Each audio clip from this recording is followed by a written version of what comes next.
Welcome, Libra, Sun, Moon, and Rising, to your November 2025 horoscope.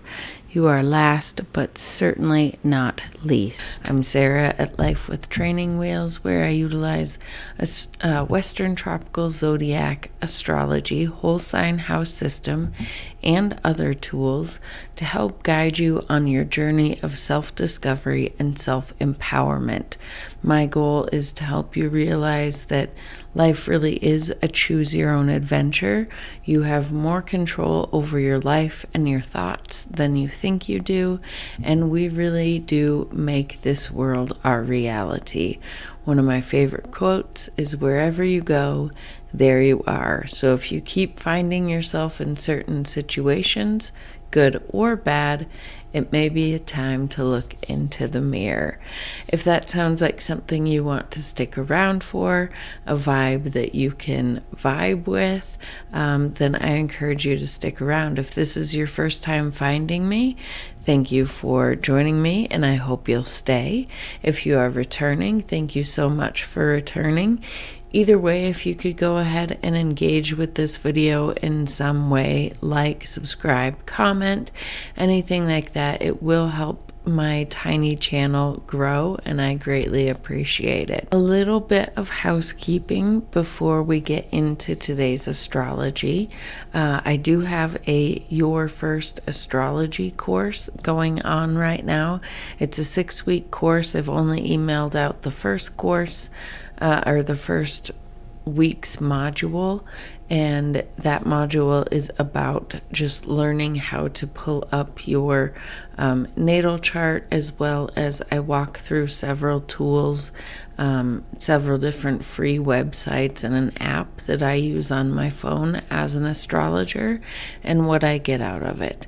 Then the other weeks are going to be talking about, how the astrology wheel is set up, what all the little glyphs mean. We're going to look at houses, signs, planets, how to put them all together and read them together, and then look at your rising, moon, and sun sign.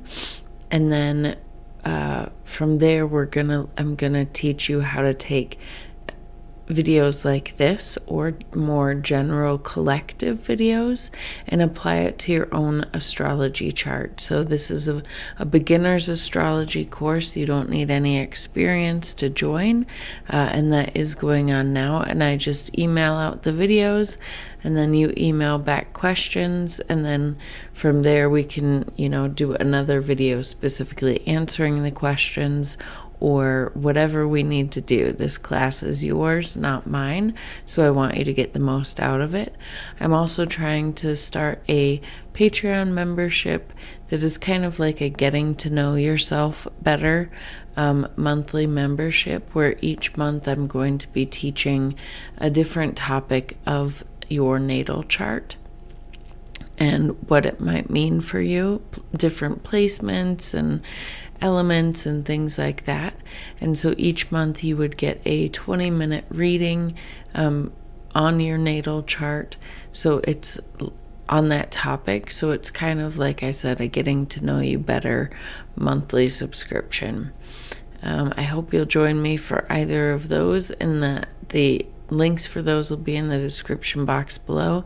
And if you're not interested in those, but do want to help me in my growth of this channel, as well as this does take a lot of time, there is a link to just simply buy me a coffee. Anything you can contribute or want to donate, I would again be so grateful. Okay, so anyway, let's start getting into the astrology.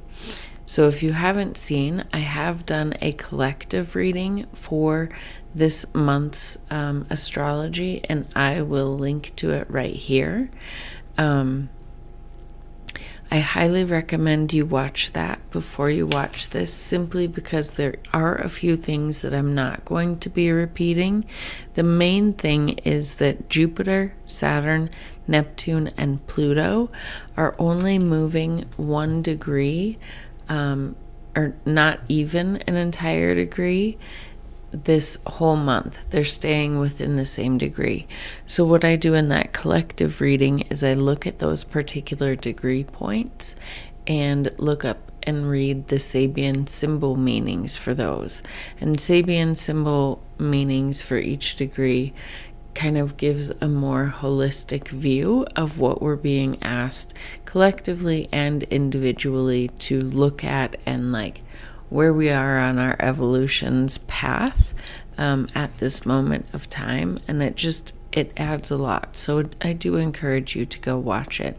The other thing, if you aren't sure how to pull up your natal chart and want to see, if you have any planets or points engaging with this month in particular, a video that I will link right here that teaches you how to pull up your natal chart for free. So check those out, and now let's get into it. So just in case you are not going to watch the collective reading, I will briefly go over the main astrology that I see of this month.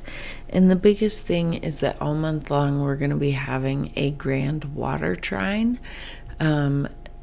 Water is the element that asks us to go with the flow. So we're being asked to go with the flow this month. That's the main message.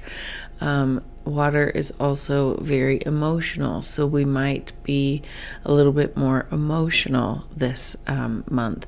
It's also more intuitive, though, so you may be getting more dreams happening. You may be just feeling like your intuition is more on point. You might suddenly know things or suddenly feel things as perhaps psychic senses come online for you.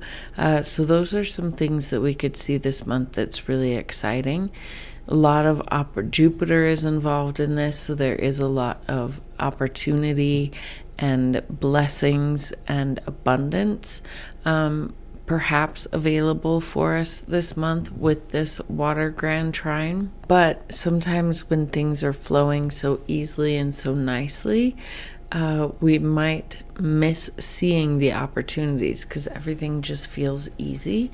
So we might miss the opportunity to take action on something and really get the blessings that are trying to come to us. So a lot of times when there's a lot of trine or sextile energy, you need some type of friction, either to help you see the blessings or to just provide like an action point, right?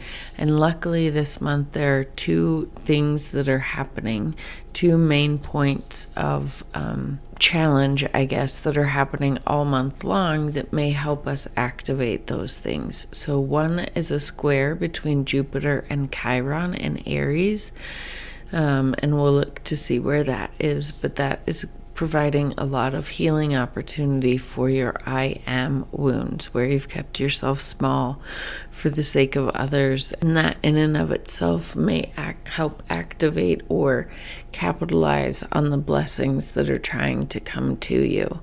The other thing is in Scorpio, the thing that's keeping this grand trine active is the parade of personal planets going through Scorpio this month. And those parade of planets are all going to be making an opposition to Uranus. So Uranus is the planet of where we break out of the box, where we want to do things differently, sudden things happening in our world, I would say to us, but I don't subscribe to that. Everything happens for us. Sometimes we just can't get out of our own way, so the universe has to shake things up to get us out of our own way. And it can also be the planet of like sudden insights coming in, sudden knowingness. So those types of things can be activated for you. So now let's go ahead and pull up your chart and look to see what's going on. All right, Libra, I have got your chart up on the screen, and the houses that are going to be affected for your water trine, grand water trine this month, are your 2nd, your 6th, and your 10th. So here is the grand water trine that we've been talking about. So these are all financial houses, right? So the second house is your money, your resources, your material possessions, things like that. Your sixth house here is your house of daily habits, health routines, and your work, how you serve others. And then 10th house, of course, is career and public reputation. So the flow and abundance of opportunities and not only the opportunities, but also where you're going to be asked to go with the flow, where you might see the most change and the most activity this month is in these houses of work and career and money. So just be prepared to go with the flow on that.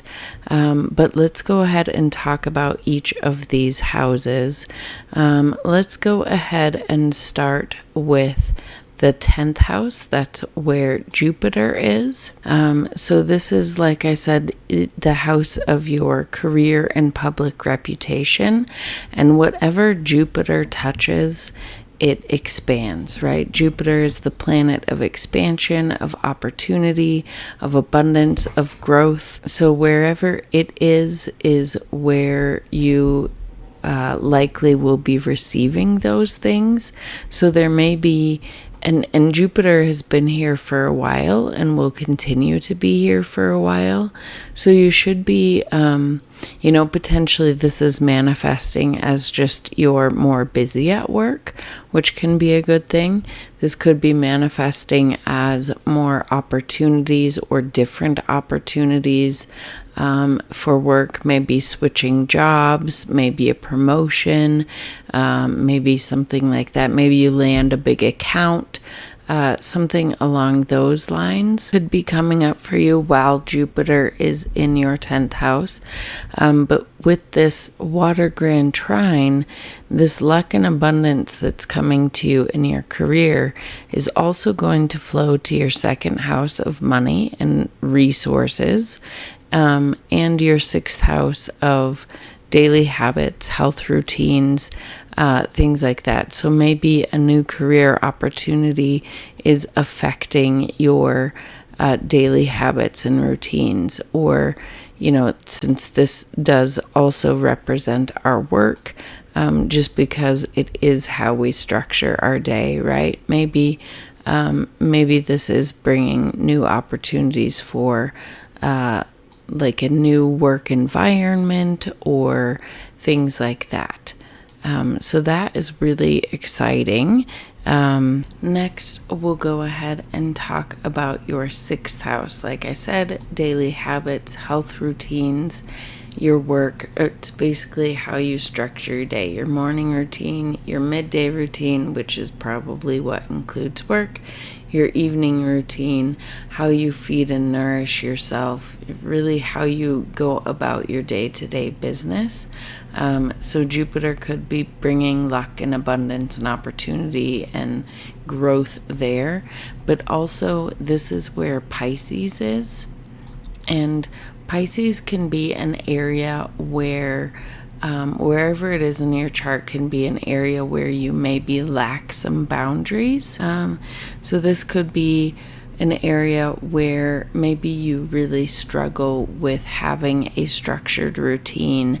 Maybe your routines are always dictated by other people instead of what you are trying to set for yourself.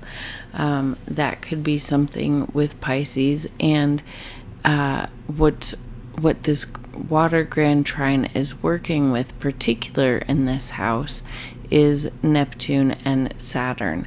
So Neptune has been working with you here in this house since about 2011.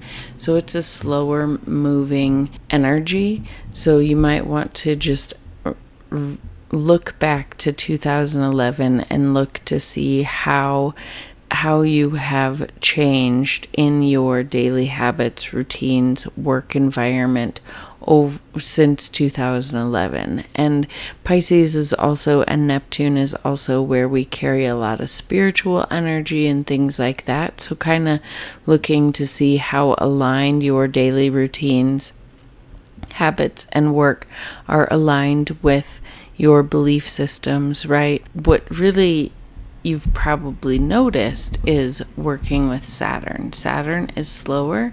Saturn is what comes to teach us lessons, and it's been here for about 2.5 years. It stays in each sign for about 2.5 years, and so it's almost done with its cycle with you in Pisces in this 6th house. Sometimes in the area of Pisces, or any sign really, instead of, like with Pisces, instead of lacking boundaries, we may overcompensate and build too many walls, not healthy boundaries, but walls.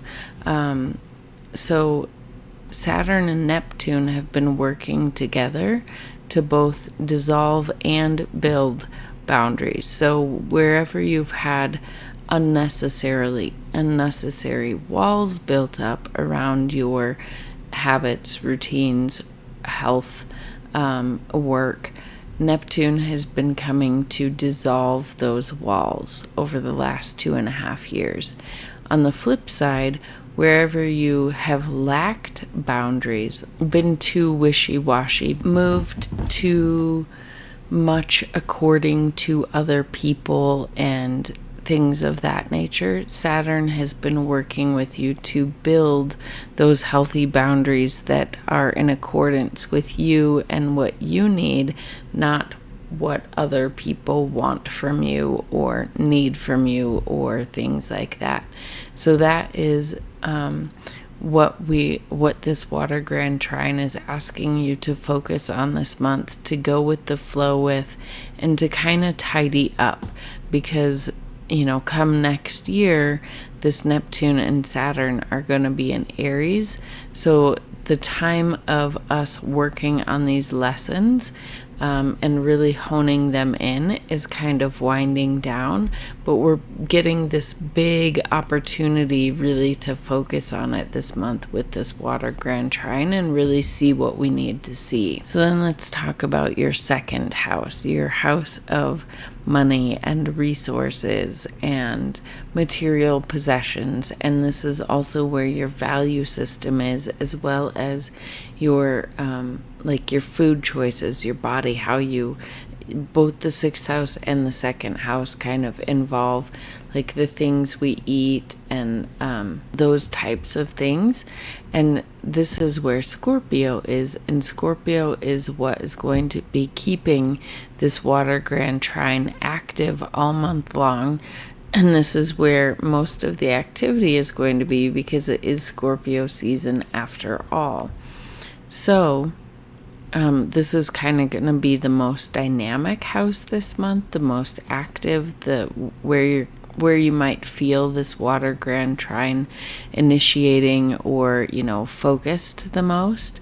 And so we start here at November 4th with Mars being the activator of this water grand trine. So this may have felt Mars in Scorpio. Scorpio is kind of where we want to go deep. So you might feel very deep connection to your material resources, to your money, to your value system. Like you don't value surface level things, you value things with meaning. And so Mars here, when it was active, probably brought some motivation, willpower, desire to really look at your money and the things that you own and your value system and fight for it. You may have been challenged to fight for your value system or your money or something like that when Mars was active. And then we also are going to have the sun engaged here in the final degrees in this water grand trine. And the sun highlights things. The sun brings light to matters. And in Scorpio, in particular, right, the sun brings light to like our shadow side and things like that. So it might, anytime that, and it's bringing it all month long, but anytime there's a lot of activity in the second house, I always like to guide people to really look at their value system. When people ask us what types of things we value, we can list off a ton of things, but then when we really stop to look and see, well, where do I spend my time? Where do I spend my money? It doesn't always match up with the things we say we value. So the sun here could be, especially when it interacts with this water grand trine, but all Scorpio season long, could be shining a light on that. Like, do your actions truly align with your value system? But there could be, the sun shines light perhaps on opportunities to grow your finances as well, especially related to this Jupiter, and just how can you organize your resources better to have better opportunities in work and to have a better daily routine and things like that. The sun may highlight those types of things. When Venus comes, Venus represents love and money, right? So when Venus comes to interact with this, keep your eyes open for money coming in, financial opportunities, as well as perhaps opportunities for partnerships or for just reevaluation of how you value your partnerships and your relationships and things like that. And then Mercury will be retrograding back into and activating this water grand trine. Mercury retrograde in Scorpio overall brings, Mercury is our mental activity. It's our thoughts. It's our communication. But when it's retrograde, it brings it more internal. And in Scorpio likes to go deep. So you might perhaps really be, when Mercury goes retrograde here, you might really be looking inside at your value system, at how you nourish your body, at how you are managing your budget, and how you're organizing your resources. And if you need to, the world is kind of chaotic right now, and maybe we need to start, gathering our resources and doing some prepping or, things along that. You might be really in the mindset to reevaluate those things and go deep with them. So that could be a thing. Mercury retrograde obviously will also bring all regular Mercury retrograde things like miscommunication. So there might be some miscommunication in regard to your finances. Things can not go according to plan. So just be aware of that. And then we will also have a new moon here this month as well, which will be bringing new opportunities to your second house as well. So, and all these houses are working together to bring these opportunities, luck and abundance and potentials for growth. So keep your eyes open for that. But like I said at the beginning as well, sometimes when we have this easy flow of energy between particular parts in the chart, it's just flowing, it feels good, everything feels so easy, we don't see it because it's coming too easy. We assume that just because we see it, it's going to manifest. But sometimes we need a motivating factor, a challenge, or something bringing it to our attention that we need to act on in order to actually have that abundance come to us. We need some sort of action. We can't just expect it to happen. And so sometimes that is where like a challenge stemming from this water grand trine can get you to activate your opportunities. So luckily we have, like I said, 2 things all month long. One is this Jupiter in a constant square to Chiron in Aries. So our Chiron is the wounded healer. Aries is our like I am energy. So this is Chiron is where you've kept yourself small for the sake of others. That type of wound. And this for you is in your 7th house of relationships. So, where have you kept yourself small for the sake of others? Where have you put others first? And thought that you were doing a good thing or something along those lines, but really it has, held you back or kept you from experiencing your abundance. Well, we're going to be getting a lot of opportunities to not only see that, but also heal that, to claim, not to totally flip the switch and, walk over others or anything like that. We still need to consider others, but you'll have plenty of opportunity to be like, well, no, this is my opportunity and I'm going to take it because it's what's good for me. And what's good for me will ultimately be what's good for us. Potentially that type of healing energy may come along, may just, Jupiter can give you courage and things like that. So maybe there will be, and maybe even with 7th house can be business partnerships, right? So maybe there's been a wound regarding business partnerships and not feeling seen or not feeling like you've gotten rewarded for the efforts that you've put in, or you've been passed over. There's going to be opportunities this month to kind of work on that wound and heal it. The other opportunities that are going to be pretty consistent this month are this parade of planets going through Scorpio are going to be opposing this Uranus. And it begins the month in Gemini, but then after the 7th, so as of right now, it is in Taurus. And Taurus is a very fixed energy, fixed earth. So Taurus is stubborn.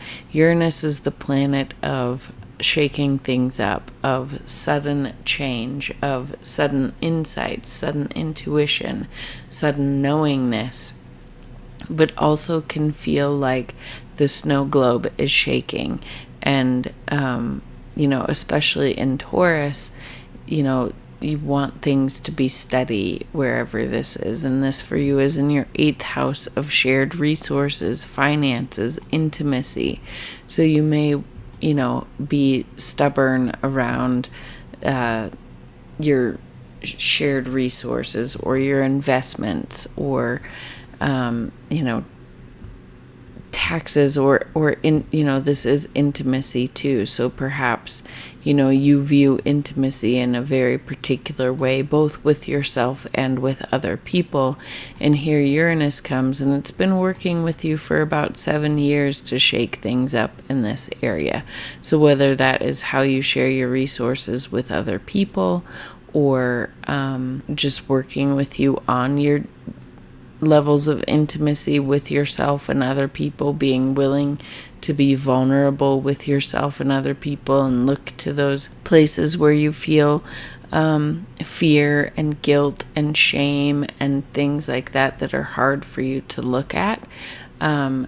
Uranus is coming to, continue to shake things up, to break things out of the paradigm that you have been living under, to open you up to more opportunities for growth and abundance. So this continuous square, it might be a little bit uncomfortable because things might be being shaken up, but they need to be shaken up because like Neptune and Saturn come next year, Uranus is going to be done with its 7-year journey here, and it's going to be moving into your 9th house. So you need to have this, have a good understanding of your intimacy and with yourself and others, with how you want to share your resources and want resources to be shared with you and things like that. You want to have that kind of figured out before this makes its transition next year.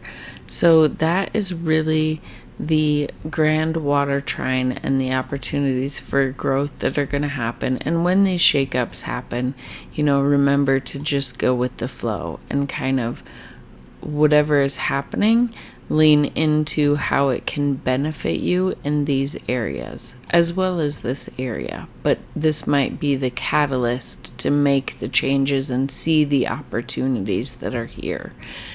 So then let's go through what has happened this month and is going to happen. So on the 4th, this day, later this day, Mars moved into Sagittarius, which if you want to hear a little bit more about that, check out my daily short for talking about that.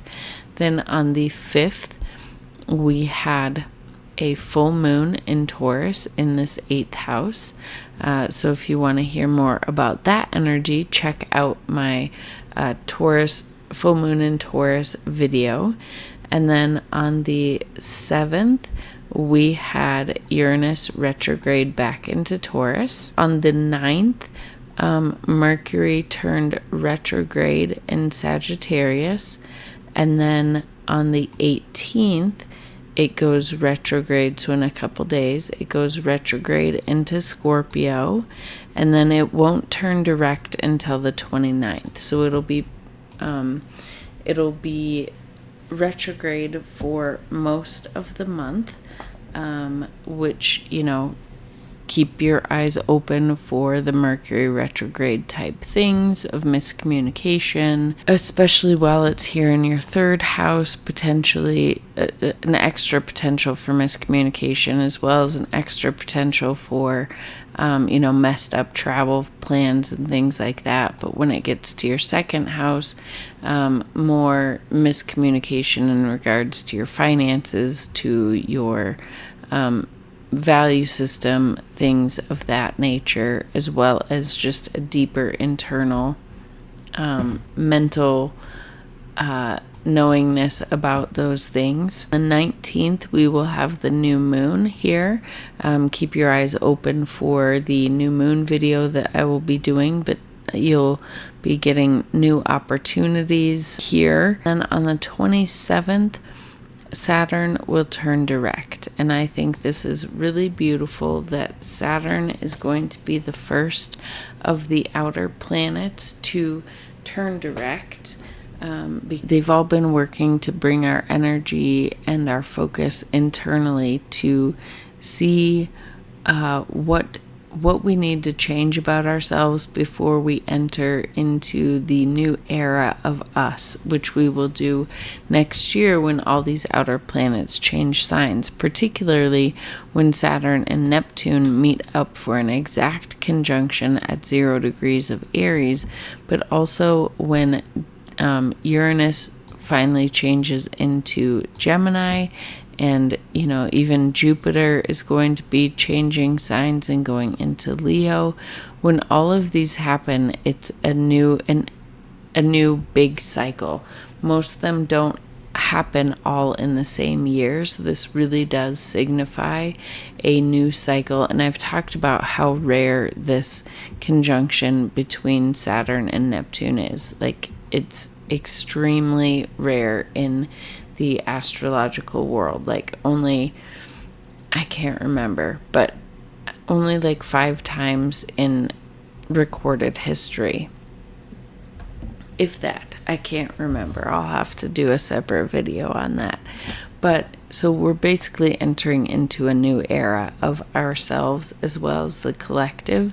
So with Saturn being the first one turning direct, and Saturn being the planet of of manifestation. Saturn is what brings things into form, brings things into reality. Beautiful that it's the first one to turn direct and to start building, right? To start really making sure that we're building the foundation here of what boundaries we need for you in particular in your work environment, in your daily habits and routines, like what's going to be best for you as you move into the new version of you and how you're interacting with those most important to you in the world. This is where you're going to have the new version of you is in your relationships, and where you're going to help change the world into a better world by being who you are in relationships and being maybe like a guide of how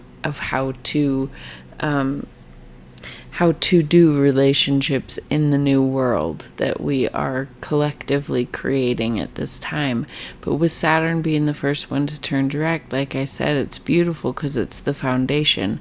If we want to build a house, we don't start with the roof. We start with the foundation. So at the end of this month, we are starting to build that foundation as we are closing out this energy so that we can bring fresh new energy here next year. So that is it for your November forecast. I would love to hear how this, how you're feeling the energy this month, what's going on for you, what's manifesting for you. And, I'd love just for you to give me a like, a comment, a subscribe, anything you can do to help me grow this channel, if you have appreciated this video. And if you do want to check out I try to post daily shorts of the astrological energy of the day. I don't always get to it on time, but if I don't, it is really fun to look at the astrology in hindsight. And I am a little bit behind this month because I'm in the middle of a big move, but I am slowly catching up, doing like today's and then a day that I've missed. And sometimes it's more fun, like I said, looking at the astrology in hindsight and seeing how it did manifest. If you want to check that out, that will be in my shorts. Otherwise, I hope to see you here next month for next month's astrology, as well as here in a couple days for the new moon.